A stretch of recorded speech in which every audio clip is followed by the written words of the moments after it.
안녕하세요. 나긋한 인생입니다. 시간과 경제적으로 여유로운 인생을 여러분들과 함께 만들어가기 위하여 이 영상을 만듭니다.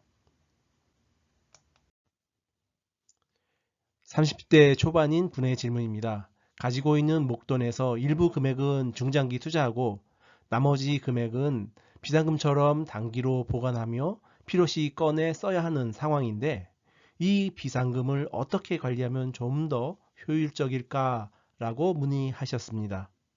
오늘은 이러한 비상금 관리에 대하여 함께 생각해 보겠습니다.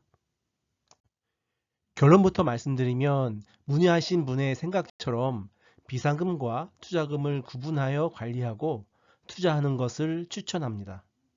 문의하신 분의 상세한 상황을 알 수는 없으나 다음과 같이 상황을 설정하여 설명해 보겠습니다. 창업을 시작한 30대 초반이고 목돈이 약 5천만 원 있고 그중 4천만 원은 약 2에서 3년 정도 이상 투자하고 싶고, 나머지 1천만 원은 사업 운영 중에 필요에 따라 찾아 써야 하는 상황입니다. 그리고 증권사의 중개형 ISA 계좌를 22년 하반기에 개설하였으나 잔액은 거의 없는 상황이라고 합니다. 여기서 핵심 질문은, 이러한 비상금 성격의 자금을 파킹 통장에서 관리해야 할지 또는 이보다 좀 더 유리하게 관리할 방법이 있는지를 알고자 하는 분이라고 가정하겠습니다. 첫 번째로, 중장기로 목돈 굴리기가 가능한 4천만 원은 가지고 있는 중개형 ISA에 입금하여 지수 추정형 ETF에 투자하여 절세 효과도 보면서 연간 약 8% 정도의 기대 수익률에 투자하고, 의무 보유 기간 3년이 내년 25년 말이므로 그 이후에는 계속 유지해도 되고, 그 이후에 목돈이 필요하면 언제든지 해지하여 찾아 쓸 수도 있습니다. 둘째로, 언제 찾아서 써야 할지 모르는 비상금 형식의 1천만 원은 금리형 ETF 또는 발행어음을 매수하여 기대 연이율을 약 3.6% 전후 수준으로 관리하는 것을 추천합니다.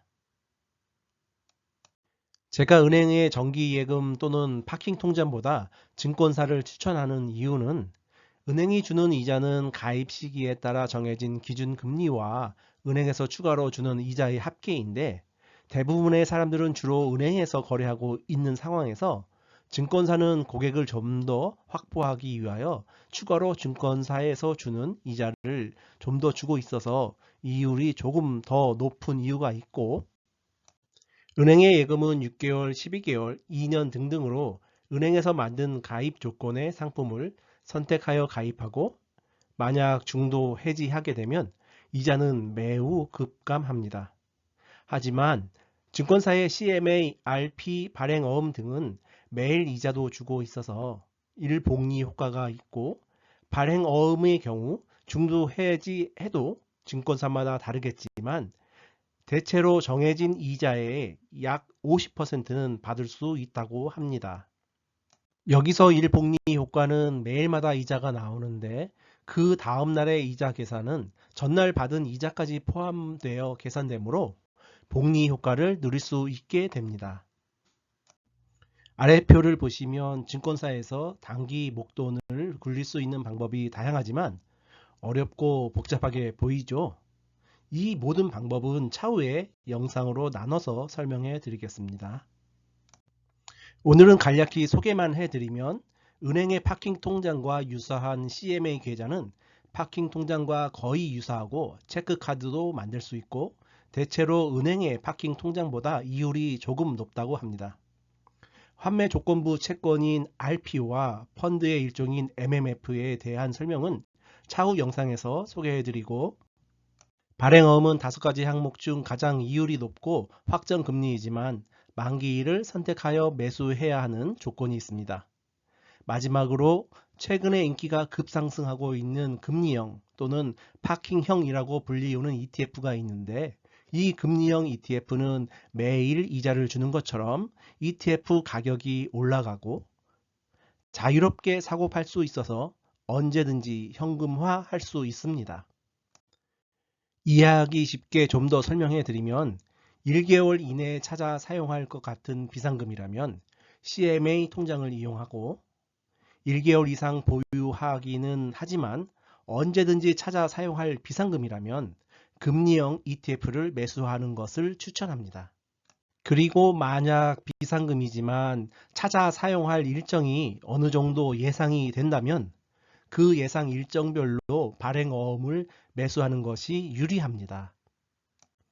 증권사의 CMA는 파킹 통장과 유사하여 추가 설명은 안 드리지만 발행어음과 금리형 ETF의 차이를 비교해 보면 발행어음은 금리형 ETF보다 이율이 높은 편이고 발행어음은 계약 시점에 이자가 확정되는 고정금리가 적용되지만 금리형 ETF는 실시간 변하는 이자율이 반영되는 변동금리가 적용됩니다. 그리고 발행어음은 만기가 있어 입출금이 불편할 수 있으나 금리형 ETF는 만기가 없어 언제든지 입출금이 가능합니다. 따라서 1개월 이상 보관하는 비상금이지만 일정 기간 보관할 수 있는 계획된 자금은 발행어음을 선택하고 언제 찾았을지 모르는 경우는 금리형 ETF를 선택해야 합니다. 최근 뉴스를 보면 금리형 ETF에 엄청난 규모의 자금이 몰리고 있음을 알 수 있습니다. 그만큼 인기가 있고 안전성도 있기에 부자들은 이미 알고 투자 중이라고 생각합니다. 금리형 ETF에는 두 가지가 있는데요. KOFR, 코프리 ETF와 CD금리 ETF 두 종류가 있습니다. 이 금리형 ETF는 차트와 같이 매일 조금씩 이자율만큼씩 꾸준히 오르고 있습니다. 최근에 대통령 비서실장과 안철수 대표의 아내 자산신고 누락 기사를 보셨을 것입니다. 이들이 누락한 자산은 발행어음에 보관 중이었다고 합니다. 즉, 이러한 고액 자산가들은 금리와 안전자산을 고려하여 발행어음을 선택하고 있었음을 알 수 있습니다. 다음 영상에서 뵙겠습니다. 감사합니다.